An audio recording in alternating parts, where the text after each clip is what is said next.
Moi,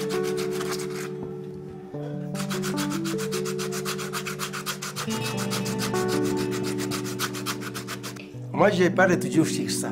Ça, c'est traditionnel, ça. Si vous voyez ici, je vis l'éléphant. Vous voyez son œil, les oreilles, sa trompe. Et puis ça, c'est le cou. Puisque j'ai parlé de l'éléphant, j'ai parlé de notre histoire africaine. Et les Africains, ils disent que là où les anciens avaient passé, les petits aussi doivent passer là-bas. Donc ça, c'est traditionnel. Travailler des choses traditionnelles, c'est pour que ça ne se perd pas. Donc, il faut que ça soit toujours présent sur le marché. L'art africain, en tout cas, c'est très bien. Il faut chercher comment il faut toujours le mettre en valeur. Oui, je m'inspire surtout sur les animaux, les personnages. C'est là où je m'inspire. Maintenant, je travaille sur les bâtons d'arbres. Je fais un alliage de l'arbre, donc du bois et du cuivre. J'essaie un peu d'imiter les ancêtres. C'est ce que je suis en train de faire. Tout le monde veut toujours imiter l'art moderne, alors je me suis dit non, pourquoi ne pas pratiquer l'art ancien comme nos ancêtres utiliser les fers, le bois, tout ça. C'est comme ça, moi, j'ai déjà fait. J'ai fait cet oiseau en bois et les pattes en fer.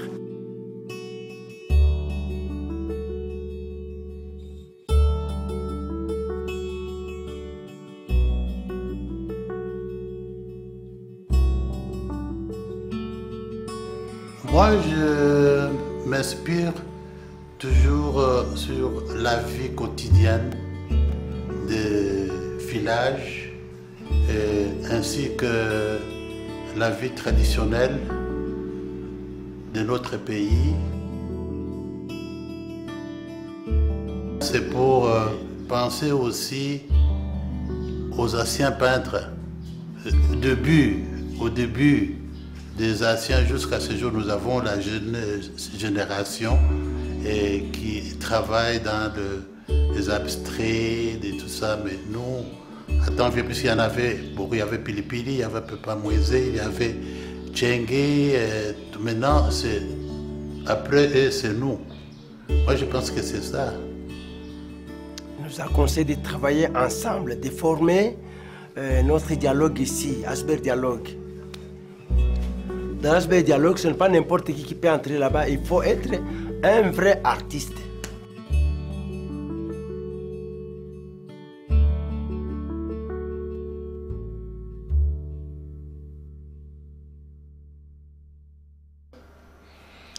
Le dialogue a commencé tout simplement. D'abord, il y avait une exposition, il fallait faire la promotion des artistes et on nous a demandé si ça nous intéressait de sponsoriser ces activités. Spontanément, nous avons répondu oui, parce que ça faisait partie de notre culture et nous avons accepté de sponsoriser d'abord ces expositions. Et cette première exposition s'appelait Mémoire du temps, parce que les artistes sont une mémoire. Ils écrivent leur histoire au bout de leur pinceau, au bout de leurs doigts. Nous avons demandé alors à Chantal Tombu de créer une ASBL et de développer alors à travers cette ASBL les activités socioculturelles et de prendre en charge certains artistes. Donc des artistes différents, mais qui tous souffraient d'une non-reconnaissance du public et d'un oubli total, une façon de vivre sans plus avoir aucune fierté de leur art. Ce serait prétentieux de ma part de dire que tout était moribond. Moi, je l'ai ressenti comme cela. La ville était morte aussi en 1998, c'était quand même une Lubumbashi tout à fait en ruine, avec peu d'espoir, très peu de personnes qui pouvaient s'intéresser à l'art. J'ai passé toute ma vie ici à l'Académie des Beaux-Arts. Actuellement, je suis professeur d'histoire de l'art et j'ai la charge comme chef d'atelier des céramiques.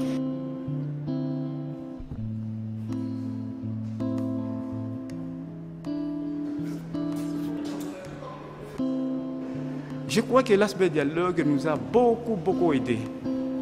Oh, on ne pouvait pas. Il y avait des talents ici à Lubumbashi, des talents qui mouraient comme ça et sans pour autant se faire connaître. Et avec la venue de l'Asbel Dialogue, les artistes ont commencé à vivre.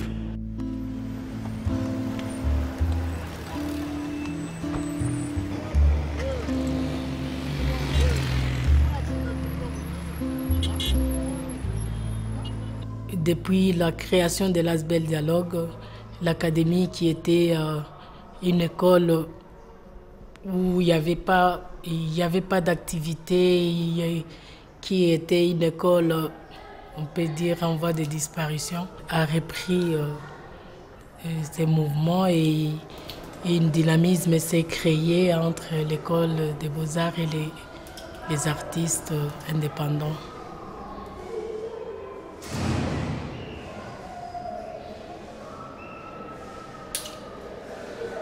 Nous nous sommes sentis vraiment à l'aise et ouverts aussi au monde.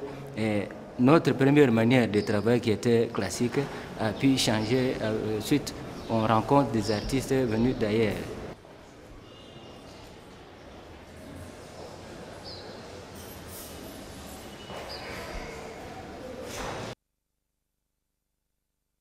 On a démarré ensemble avec Chantal en 2002. Et aujourd'hui, je suis déterminée. Je me mets moi-même, je cherche qu'est-ce qu'il faut faire, je fais des recherches peut-être. Et souvent, moi, j'aime travailler sur ce qui est traditionnel. Comme je suis femme, moi, je me sens à l'aise de travailler sur les thèmes des femmes.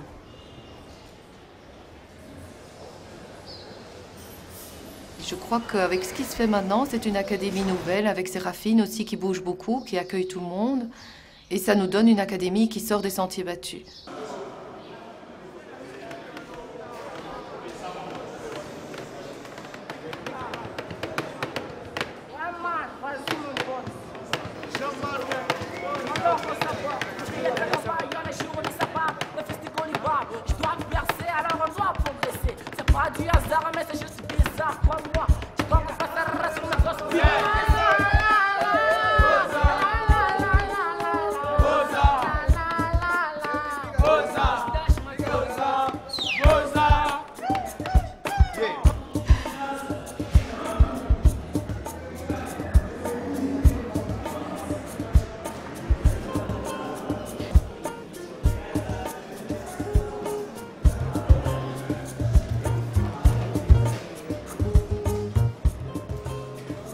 Ça, c'est un œuvre qu'on a travaillé pour l'exposition de l'ONU-SIDA. Et j'ai travaillé cette œuvre l'enfant qui cherche à vaincre, dans le sujet qui est ici. Le sida, je te vaincre. Ce qui veut dire que il y a Francis Mampouya, il y a Diki Songele qui vient de la capitale, il y a Emem Pane qui ont toujours l'habitude de venir, à force aussi de lire des livres au musée. Et grâce aussi à l'Asbel Dialogue pour tout ce qu'il est en train de faire, d'organiser des séminaires de formation, des expositions, des films éducatifs. L'Asbel Dialogue a organisé beaucoup d'activités, notamment de formation. Il y a eu des échanges avec les artistes qui venaient de l'extérieur ou de Kinshasa que l'Asbel supportait. Et Membane nous avait conseillé de faire venir Disundi. Disundi, c'est un artiste qui travaille le bronze. Donc Disundi a réalisé une très belle exposition avec des sculptures monumentales en bronze. Il a initié les petits jeunes de l'époque qui étaient notamment Chimé. Et suite à cet échange, lorsque Disundi est parti, ils ont encore essayé de faire du bronze, mais le bronze coûtait trop cher.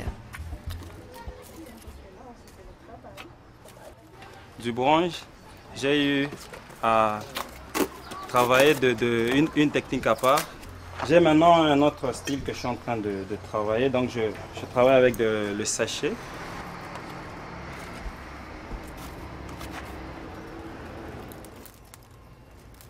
J'ai fait des personnages, c'est une démarche que j'ai intitulée sur l'ombre de la guerre. Donc j'essaie de montrer tous les effets de la guerre et tout en brûlant le sachet sur le corps. Et surtout ce qui est typique chez moi, c'est que je dois toujours, sur mes sculptures, couper les bras. Qui doit montrer la douleur, tout ce qui se passe dans la guerre et tout et tout. Donc il a trouvé son vocabulaire. Ça, c'est extrêmement important. Donc la formation, c'est vraiment, je donne les possibilités à l'artiste d'y trouver ce qu'il veut, et puis lui va exploser ce travail en une série de créations.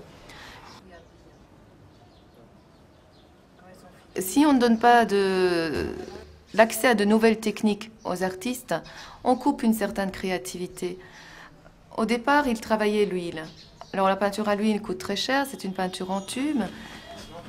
Et elle ne permettait peut-être pas aux artistes d'exprimer tout à fait leurs gestes.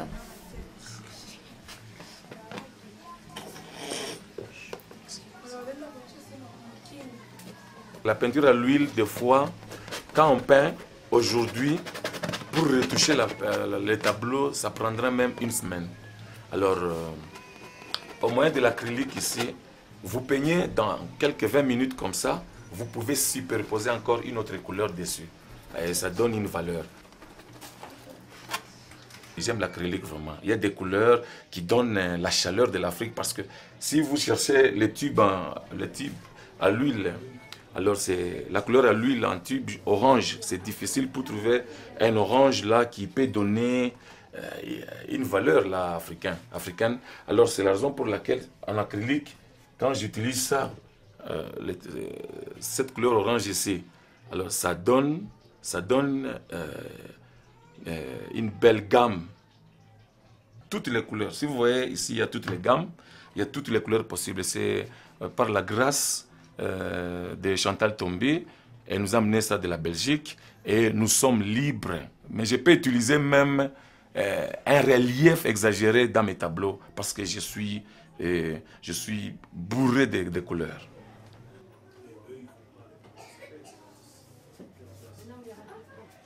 Et de là, s'est imposée l'idée d'une galerie d'art contemporain. Ça ne pouvait pas être une section d'art contemporain parce que dans notre idée, ça ne pouvait pas être fixe, ça ne devait pas être figé. La galerie, c'est un endroit où les gens peuvent venir, quels qu'ils soient, que ce soit d'académie, que ce soit des autodidactes, des gens que nous ne connaissons pas, mais il faut qu'ils soient africains, et ils peuvent exposer, utiliser la galerie comme un espace.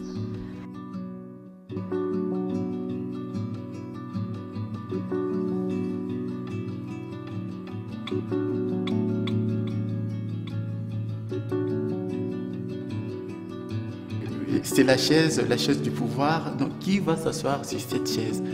Pour moi, le clou symbolise la souffrance. Par exemple, je peux vous raconter l'histoire là de Christ qui a été crucifié.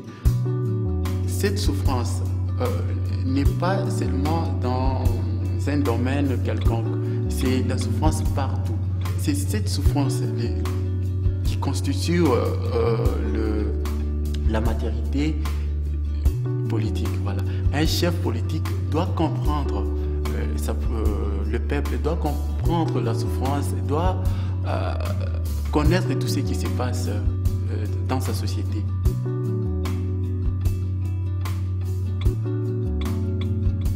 L'art en soi, c'est un message. L'art en soi, c'est une expression. C'est le langage universel par lequel on peut parler avec le monde. D'où, même si je ne sais pas parler, moi, mais à travers mon œuvre d'art, vous pouvez me lire.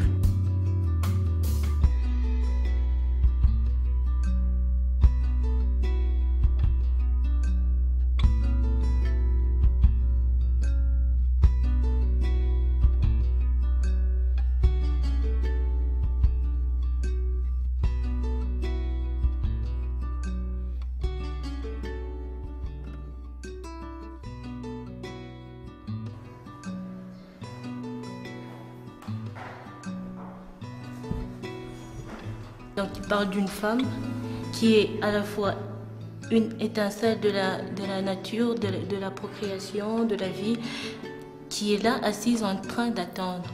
Alors j'arrête, c'est pour dire que j'arrête de me minimiser, de dire que je ne peux rien faire, j'arrête de rester là à attendre qu'on me donne. Et maintenant, elle veut devenir une femme dynamique, elle veut se tenir debout pour travailler.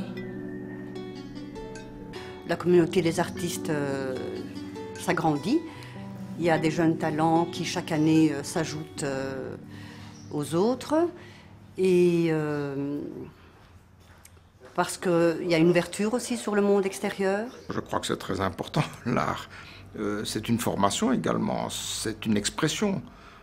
Dans l'art, ils peuvent communiquer exactement ce que la population ressent. Et vous voyez bien, dans les différents tableaux, dans les différents événements, vous allez remarquer la situation qui s'est passée. Ils vont exprimer leur pensée à travers l'art, que ce soit en sculpture ou en peinture, vous allez le découvrir. Pour cette expo, on s'est dit en tant qu'artiste, il n'y a pas de barrière. C'est ainsi qu'avec un peintre, Tonton Kabeya, un sculpteur, Prince Chimé, et moi, Fisson Nasser, on s'est dit qu'il fallait qu'on fasse un travail de mémoire pour notre pays. Parce que l'histoire de notre pays est sombre, mais on s'est dit qu'elle soit sombre, qu'elle soit obscure, c'est notre histoire. Quitte à nous, artistes, de l'immortaliser. On s'est dit qu'il fallait qu'on fasse un travail de mémoire.